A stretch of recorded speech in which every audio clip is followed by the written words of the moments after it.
Radio, Raheem, at Madison Square Garden with Eddie Hearn. Here we are again. I lose track of whether we're on your side of the pond or mine, but it seems like you're making my side of the pond more yours every time we talk.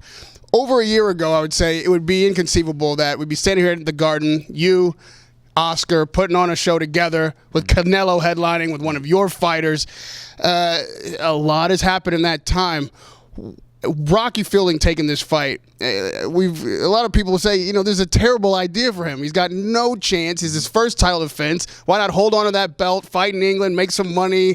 Why did you advise him, or why did he want this fight so bad when he's such a big underdog? I don't really advise. I put opportunities in front of fighters, and it's up to them, their team, their trainers, their management, and me to decide what's best for them. When we got this offer through, I knew when Eric Gomez called me and said, does Rocky Fielding want to fight Canelo? I knew what the answer was going to be. How can you not take the fight? This is everything you've ever dreamed about. So he's a massive underdog in the fight. He does have attributes that I believe can lead him to winning the fight, but he has a very small chance in this fight. But he has a very small chance in this fight. And it's almost like the Dumb and Dumber. So you're telling me there's a chance. Yeah.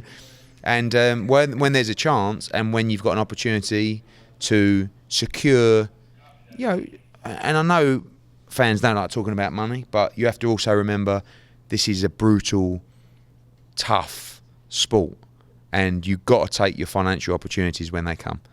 But honestly, Rocky never even asked me what the money was when he accepted this fight. I phoned him up. I said, "You've got a chance to fight Canelo December." "Oh yes, right. Well, when is it?" I'm like, "December." "Great. Okay, right. Let's do it." It's like, "I haven't told you the deal yet." So then, from me, it's my job to get the best deal I can for Rocky. We did that, and look, he's in it. He's in it to win it. He's got the size, he's got the reach. He can punch at 168, but he's up against one of the best pound-for-pounders in the world. There's got to be a lot of Canelo in your future. Most likely there is, given your druthers. If he wins or loses this fight, it's very likely he still goes back down to 160 to defend his middleweight championship. Obviously, you've got Danny Jacobs, now a title holder there. You and Oscar, have you discussed possibilities for the future? Are you working together to maybe make a unification fight? I mean, that's the fight we want. Obviously I'm rooting for Rocky to win on Saturday, but like you said, win or lose, Canelo will probably move to 160. And we want Jacobs against Canelo. Tell me another fight that you would rather see at 160, other than the Golovkin fight, right? You've got a guy who's had a brilliant fight with Golovkin, Danny Jacobs. You've got another world champion in Danny Jacobs. That is the fight against Canelo, and it's a very difficult fight for Canelo. And I don't know whether they're going to want it or not, but I want it. The Zone want it. The fans want it. And we'll see if Canelo and Golden Boy want it. They should want it because they should be wanting to deliver big fights. This is a hurdle for Canelo in the sense that he's stepping up in weight to fight a champion. And then if he were to fight Jacobs at 60, Jacobs is considered one of the most threatening guys he could look to unify against because of Jacobs' skills. This weight jumping up and down, he's only one fight removed from suspension. You're on record quite a bit talking about what that suspension meant to you and what it meant to his career, that he will always be tainted. Has your opinion of Canelo changed since then? No, I respect Canelo highly. The history and the facts are the facts. There will always be people who remember his failed test because that's what people do. Whenever you watch him do a post on Instagram, you see the responses. Whether you're prepared to put that behind him, whether you believe him, many do, some don't. But when it's on, he's middleweight world champion. The authorities deal with things. I'm more worried about how we can beat him and which one of our guys we can put in with to beat him or, to challenge him. And those guys, I start with Rocky Fielding, and the next one we want is Danny Jacobs. Is it, as you say, your job is to get the best deal for your fighters and to protect your fighters? Is it necessary, in your opinion, to have more strenuous testing on Canelo, considering this history? Is that something that you think is warranted? I think it's warranted for all fighters. I think there's a major problem in the US with not enough fighters being VADA tested. I think that VADA testing is the only way, in my opinion, to eradicate PEDs from the sport. I hear all kinds of horror stories about other testing agencies, which I'm sure will come out in due course. But, for me, a fighter should encourage VADA testing, not shirk it or reject it, because that should send out all kinds of signals. I think one of the major problems with American boxing is there's individual commissions rather than one governing agency or governing body. In Britain, you've got the British Boxing Board of Control.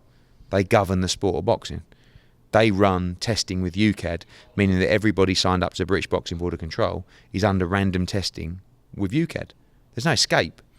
But in America, where is the American Boxing Commission? No, it's individual commissions. But there should be a national body that constructs and conducts testing randomly for all its members. But it doesn't work like that. And also, it's very, very expensive. For an individual fight, VADA testing, like when we do a major fight, like all AJ's fights, he's got UCAD testing 365, but we always do 12-week VADA testing in his camp, right? Which is like, they test you every week pretty much, sometimes 3 or 4 times a week, but it's $25,000-$30,000 per fight. Do you know what I mean? Right. It's a lot of money. So when a promoter might be... Hey. It's Rocky from Stocky. When a promoter might be losing money on a show, or like, it's not easy to pay that kind of money, but we have to do it because it's not tiddlywinks, it's not sprinting, it's not a game of tennis. The aim of boxing is to go in and basically knock your opponent unconscious. Well, the most recent fighter to get caught up in the testing net actually will be back just a week from now, Joe Saunders. Would you consider him in that same category like Canelo, or maybe even worse? Is Joe Saunders a cheater? He failed a drugs test. I know Billy, I like Billy. A lot of these fighters don't always know what's going into their body. I don't think Joe Saunders is really up to date and up to speed in terms of what substances and supplements are going to be giving him performance-enhancing results. So, but it's their responsibility in terms of what goes in their body. So whether it was some tainted meat, or whether it was a substance that your coach gave you that you didn't know about, or I don't know, you found something on the floor and you had a bite of something, I don't know. But it's your responsibility. So it's not about are they cheaters or not. If you fail a drugs test, you fail a drugs test. And some are unlucky. Some are cheating. And if you go through every one, we'll never know the truth. That's the truth. We don't know whether Canelo ate some meat or whether he took some illegal substance. We don't know if Joe Saunders took a nasal spray for a cold or some ephedrine to cut weight. But what we do know is they failed a drugs test. So they're going to be treated in the same way. And unfortunately, that's an athlete's responsibility. That's the code that they sign up to. And sometimes it can be unlucky. Sometimes it can taint your career forever. But it's life, and you got to deal with it. One of the biggest fights we've seen recently had a fighter involved who took some performance-defeating drugs, but readily admits it. And both, and enhancing. But again, same with Tyson Fury. He failed a drugs test. Did he know about that? I mean, obviously the other one was recreational, but some people make mistakes, and some people are trying to gain an edge. We don't know the truth, so I'm not out here to criticise people, but Fury done brilliant in the fight with Wilder. I didn't give him a chance. I wrote him off against Klitschko. I wrote him off against Wilder, and he's proved to be one of the top heavyweights out there, probably number 2 heavyweight in the world right now, because he beat Deontay Wilder. He just didn't get the decision. So do you think that we do have proof now of who the best of the 2 fighters is? You, by your estimation, won the fight. Yeah, Fury won the fight. I mean, I don't know anyone outside maybe 2 or 3% who thought that Wilder won the fight. So yeah, I think you have to. I mean, look, I'm a big believer that Joshua is number 1 in the division, but you have to give Fury credit. He beat Klitschko, as did Joshua, and he beat Deontay Wilder. So he's right up there. He's right up there, and he's a guy that's been there and done it. And Joshua wants to fight him, wants to prove that he's the best. So it's great times for the division.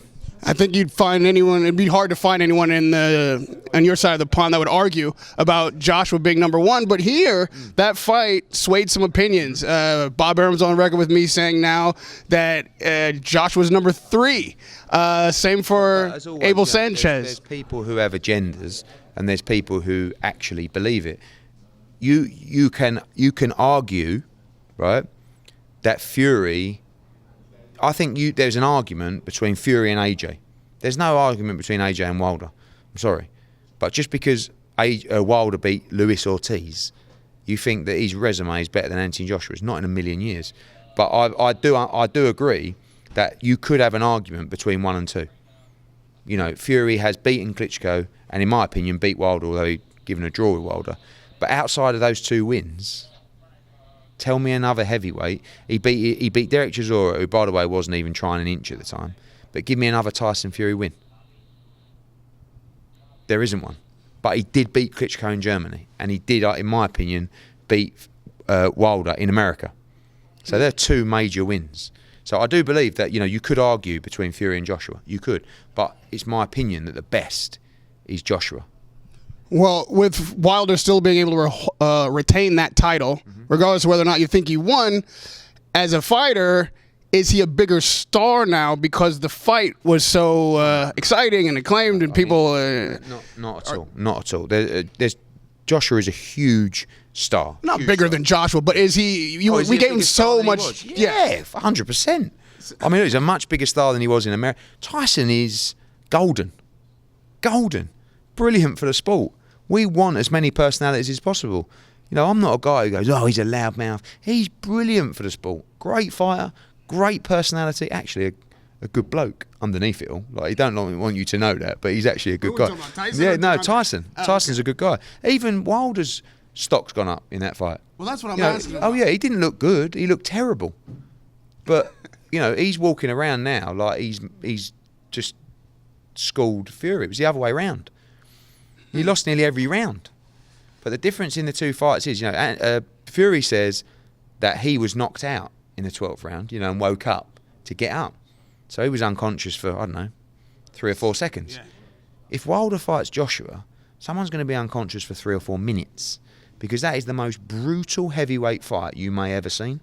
2 guys that punch extremely hard, 2 guys with blistering speed, 2 guys who are completely fearless, 2 guys that get hit, and 2 guys that have no fear in terms of trading and engaging. And Wilder may look at that and go, I'll fight Fury.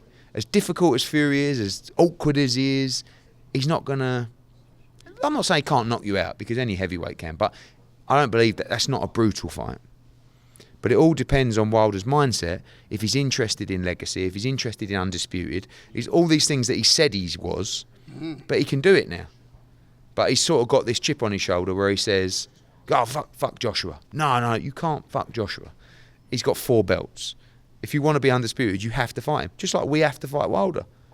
You know, he said, Joshua's running. Now he's saying Joshua's begging. Like, you can't be doing both. So are we begging? No. But do we want it? Fuck him really badly. Really badly. And to that end, it's obvious all the motivations that Wilder would have to fight Joshua, besides the personality conflicts and whatever has gone on between the 2 of you, camp-wise.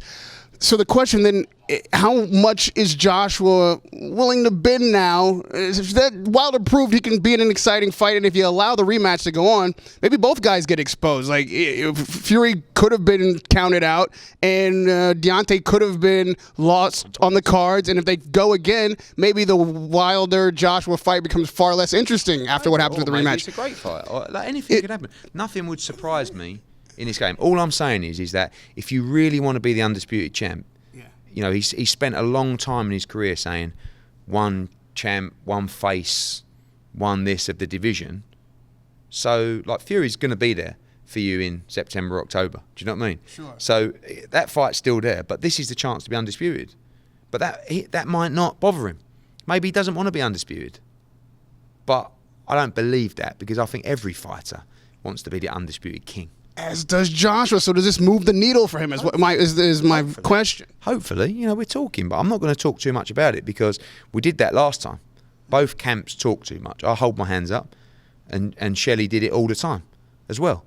So we both played it badly, and it affected the fight. So this time, I'm going to say nothing other than I hope we get it made, and it's our #1 target. And I'm going to keep this interview even shorter than usual by letting you walk away soon. Just last week I was here for Lomachenko. A lot of fans on this side don't know Crawler, but I do. And from the performance we saw from Lomachenko, which was dominating, but not, you know, without its cracks. Crawler's the mandatory, and Lomachenko is absolutely brilliant. So it is just, it's like Canelo Rocky, Lomachenko against Crolla, you know. But so what? Like, does Crolla have as much chance as Pedraza? Probably. You know, does he have as much chance as everybody else who he's been in with? Probably. But is Lomachenko unbeatable? Maybe. But you've got, you know, you've got to step up in those fights, and that's what Crolla wants to do. He's been a world champion. He's had unification fights. You know, he's fought for the Ring Magazine title. So what else is there to do? You get an opportunity to fight Lomachenko in the States, he's ready. You can put him on ESPN. You think you can work with Bob Arum to make that happen with the mandatory? We'll go to purse bid, and we'll let the fighters make an absolute fortune. And whoever pays the most money gets the fight. I was here with Terrence Crawford same night. They seem to be dismissing these Amir Khan barbs and the idea that he wants to fight. They're saying, yeah.